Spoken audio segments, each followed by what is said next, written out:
بسم اللہ الرحمن الرحیم۔ تمہارا شوہر زندہ ہے۔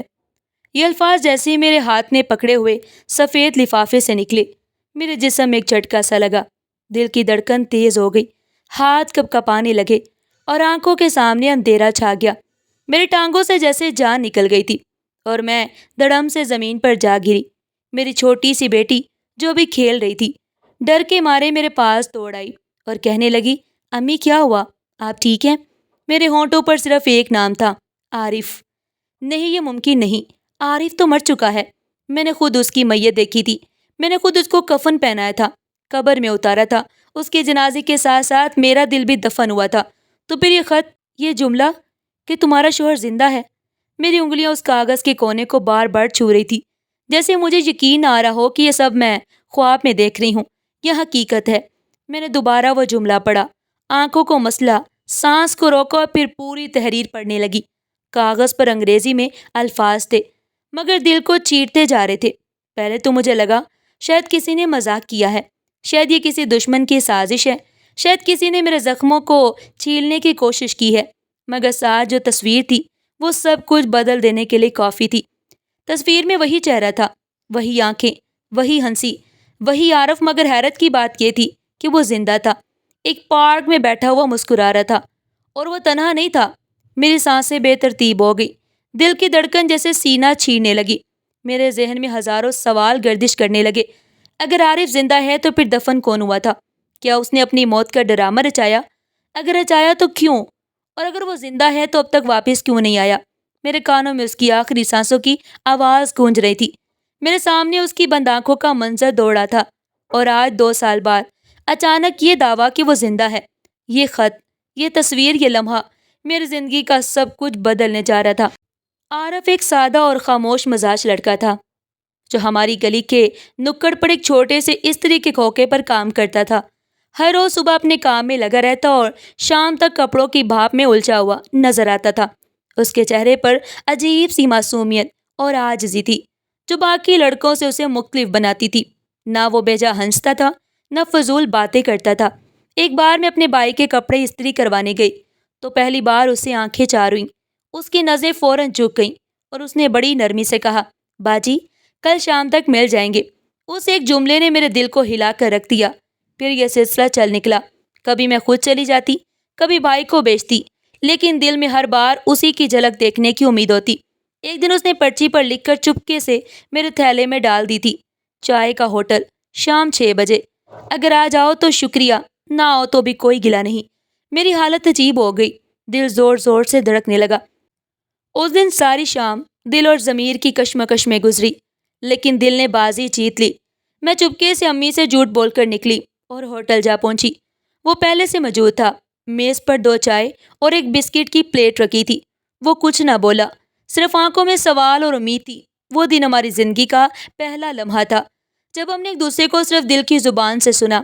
اگلے کئی مہینے ہم ایسے ہی چھپ چھپ کر ملتے، کبھی پیدل چلتے ہوئے، کبھی پرانے کتب خانے میں بیٹھ کر خوابوں کی باتیں کرتے، اور ہر بار مجھے لگتا جیسے ساری دنیا کہیں دور رہ گئی ہے اور بس میں اور عارف ایک ایسے جگنو کے پیچھے بھاگ رہے ہیں جس کی روشنی میں صرف خلوص اور سچائی تھی۔ میں کبھی سوچ بھی نہیں سکتی تھی کہ وہ جو لڑکا استری کی بھاپ میں سانس لیتا تھا ایک دن میری زندگی کا مرکز بن جائے گا۔ لیکن وقت خود فیصلہ کرتا ہے کہ کس کو کہاں سے اٹھا کر دل کے تخت پر بٹھانا ہے، اور میں نے بے اختیار اسے اپنے دل میں بٹھا لیا تھا۔ جب بات ہمارے گھر تک پہنچی تو جیسے زلزلہ آ گیا ہو۔ میرے والد کی آنکھوں میں غصہ تھا اور ماں کے چہرے پر حیرت میں ڈوبا ہوا خوف۔ وہ دونوں ایک دوسرے کو دیکھتے اور پھر مجھے گھورتے جیسے میں نے کوئی بہت بڑا گناہ کر دیا ہو۔ ابو نے کرسی پر بیٹھے بیٹھے زور سے ہاتھ میز پر مارا اور کہا، تمہیں شرم نہیں آئی؟ ایک استری والے لڑکے کے بارے میں ایسا سوچتے ہوئے؟ تم ہماری بیٹی ہو یا ہماری عزت کی دشمن ہو؟ ماں نے کہا، لوگوں کو کیا منہ دکھائیں گے، خاندان والے کیا کہیں گے کہ ہماری بیٹی نے ایک نچلے طبقے کے لڑکے سے محبت کر لی ہے؟ میں رو پڑی۔ میری زبان پر صرف سچ تھا، وہ سچ جسے یہ دنیا قبول نہیں کرتی۔ میں نے کہا، امی ابو، محبت میں امیری غریبی نہیں ہوتی، انسان کا دل دیکھا جاتا ہے، اس کا سچ دیکھا جاتا ہے، اس کا کردار دیکھا جاتا ہے۔ مگر کسی نے نہ سنا۔ میری بات جیسے دیواروں سے ٹکرا کر واپس آ گئی ہو، جیسے میری آواز بے وزن ہو گئی ہو، جیسے میری محبت کو کسی نے کچل کر پھینک دیا ہو۔ گھر میں ایک ہنگامہ سا برپا ہو گیا۔ سب رشتہ داروں کو فون کیے گئے۔ میرے بھائی نے مجھے کمرے میں بند کر دیا اور کہا کہ تمہارا دماغ خراب ہو گیا ہے، یہ عشق و محبت صرف فلموں میں اچھے لگتے ہیں۔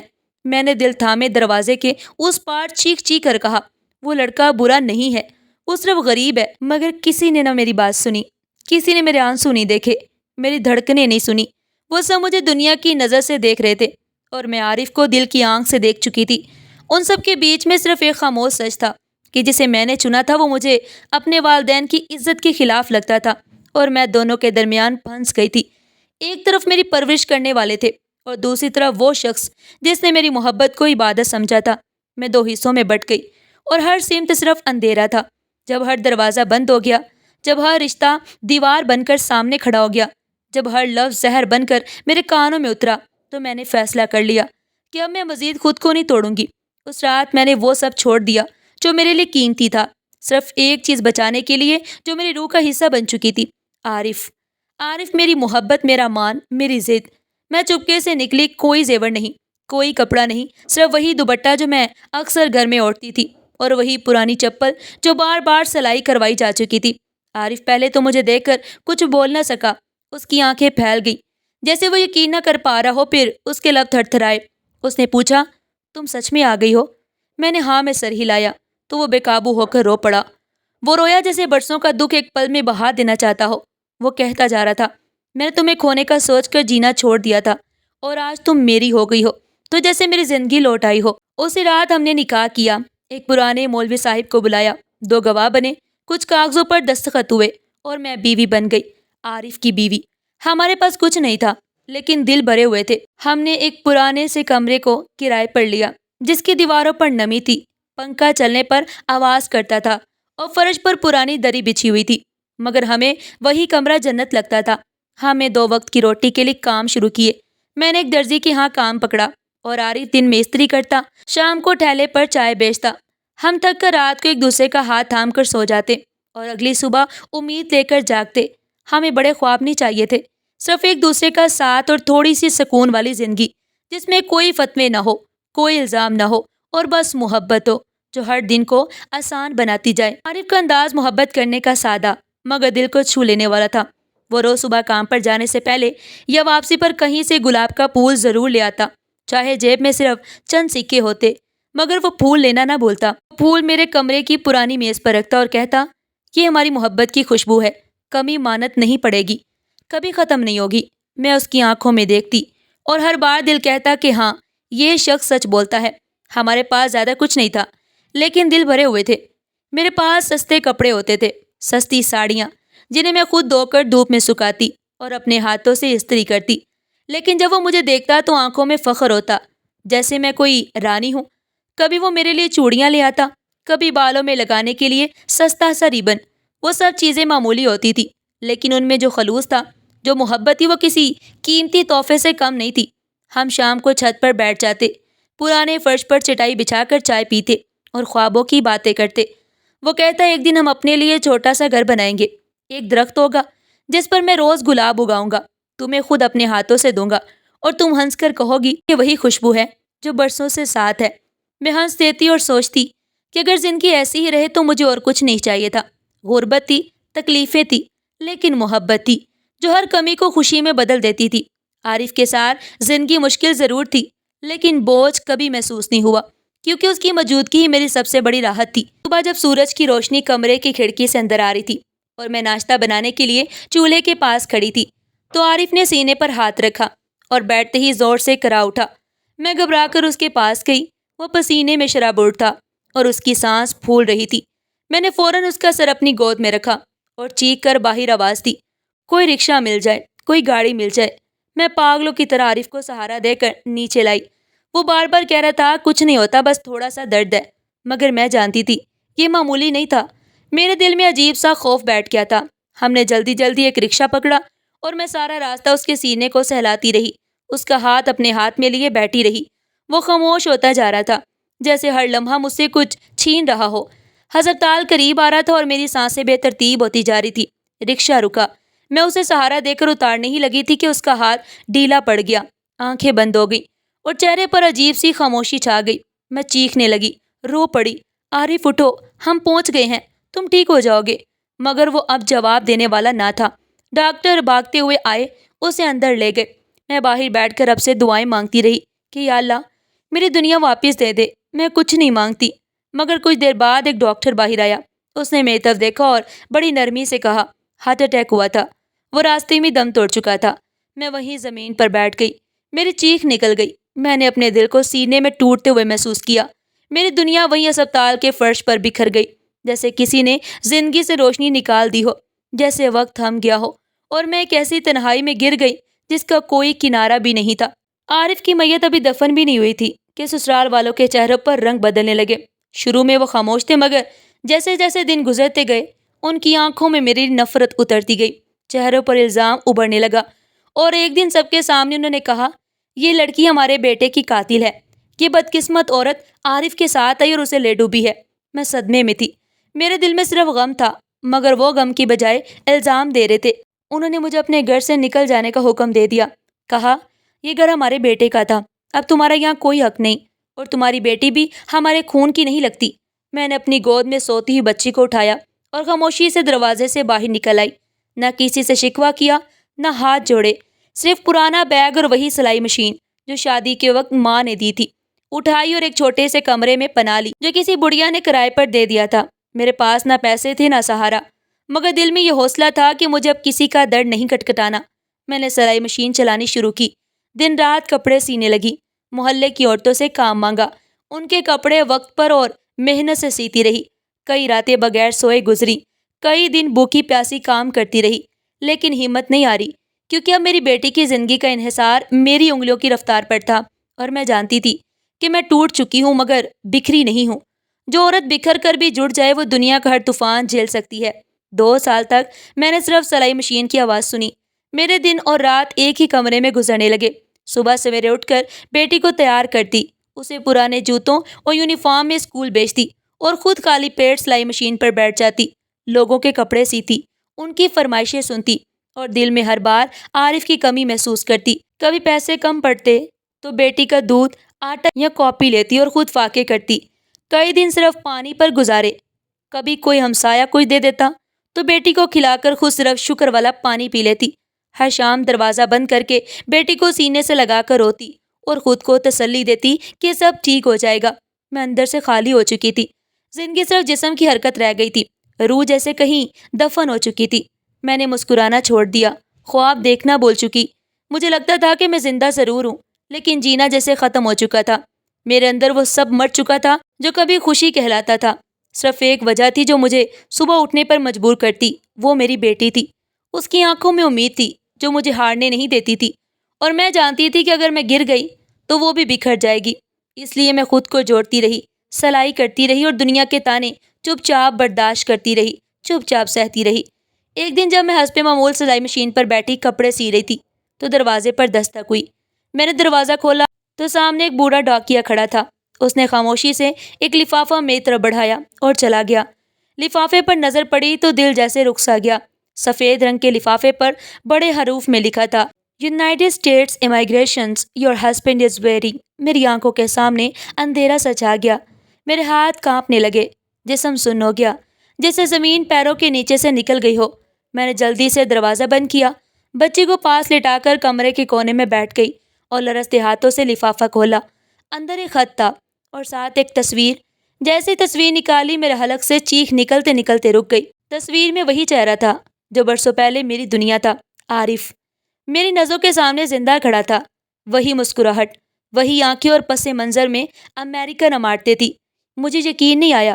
میں نے تصویر کو بار بار آنکھوں سے لگایا، بار بار اسے ہاتھوں میں تھام کر دیکھا، جیسے وہ جھوٹ نہ ہو۔ مجھے لگا شاید میں خواب دیکھ رہی ہوں یا کوئی بے رحم مذاق ہے، لیکن تصویر سچی تھی، کاغذ سچا تھا، اور اس پر لکھے الفاظ بھی میرے دل کی دیواریں ہلا گئے تھے۔ میں سوچنے لگی، اگر عارف زندہ ہے تو وہ گیا کہاں تھا؟ کیا وہ مجھے چھوڑ کر چلا گیا یا کسی سازش کا شکار ہوا؟ اور اگر وہ زندہ ہے تو پھر اس کی قبر میں دفن ہونے والی لاش کس کی تھی؟ میں الجھ گئی، میرا دماغ سن ہونے لگا، سوالوں کی ایک آندھی سی چلنے لگی، ہر چیز بے یقینی میں ڈوب گئی، اور دل بس ایک ہی بات پر اٹک گیا، عارف زندہ ہے تو پھر اتنے سالوں تک مجھے مردہ جان کر چھوڑ کیوں گیا؟ یہ لفافہ میری اجڑی ہوئی زندگی میں طوفان بن کر داخل ہوا تھا، اور مجھے ایک ایسے راستے پر لے جا رہا تھا جس کا اختتام مجھے بھی نہیں معلوم تھا۔ میری زندگی ایک لمحے میں بدل چکی تھی۔ وہ لفافہ میرے ہاتھ میں تھا اور دل میں بے شمار سوال۔ کیا وہ واقعی زندہ ہے، یا یہ کسی کا کوئی دھوکہ ہے، یا کوئی میرے جذبات سے کھیل رہا ہے، یا قسمت میرے ساتھ ایک اور کھیل کھیل رہی ہے؟ ہر لمحہ میری بیٹی کی طرف دیکھ کر دل اور بھی بھاری ہو جاتا۔ اگر عارف زندہ ہے تو اتنے سال تک کیوں خاموش رہا؟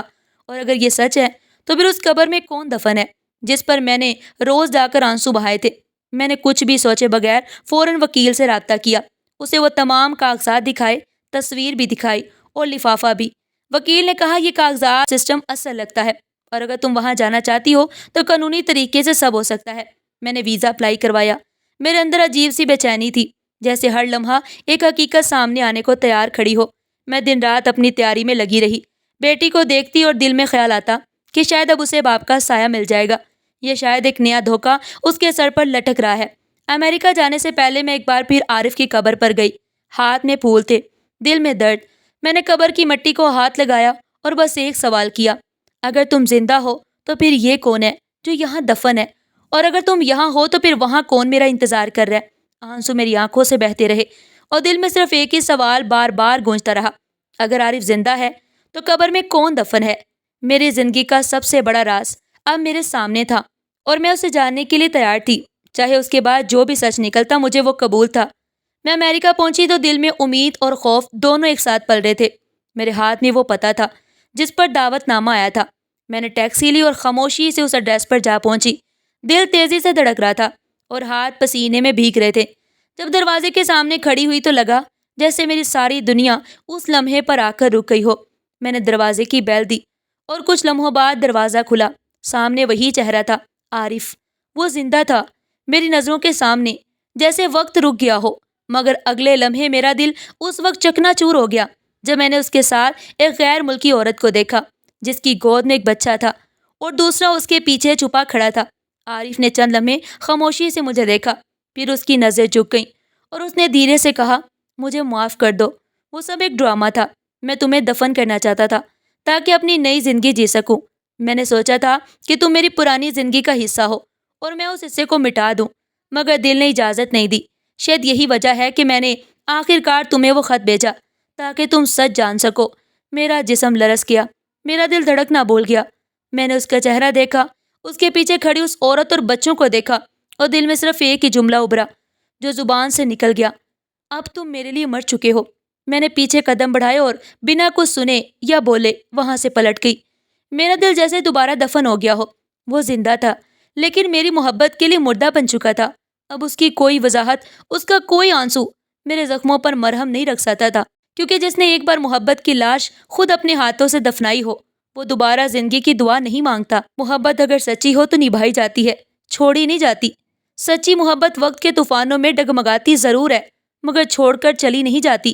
جو شخص محبت کو بوجھ سمجھ کر چھوڑ دیتا ہے وہ کبھی زندگی میں سکون نہیں پاتا۔ عارف نے نئی دنیا بسا لی، مگر اس کی پرانی دنیا ہمیشہ اس کے دل کا بوجھ بن گئی، اور میں نے سب کچھ ہار کر بھی خود کو پا لیا، کیونکہ محبت کی اصل طاقت وفا میں ہے، اور وفادار کبھی ہار نہیں مانتے۔ اگر آپ کو یہ کہانی دل سے لگی ہو تو دل سے لائک کیجیے گا، کمنٹ میں اپنی رائے ضرور دیجیے اور شیئر کریں تاکہ یہ پیغام ہر اس دل تک پہنچے جس نے سچے پیار میں صبر کیا ہو۔ ہمارے چینل 60 سیکنڈ کو ضرور سبسکرائب کرنا، کیونکہ ایسی اور سچی سبق آموز کہانیاں آپ تک لاتے رہیں گے۔ ملتے ہیں اگلی کہانی میں ایک نئے سبق، ایک نئی حقیقت کے ساتھ۔ تب تک کے لیے اپنا اور اپنے پیاروں کا بہت سارا خیال رکھیے گا۔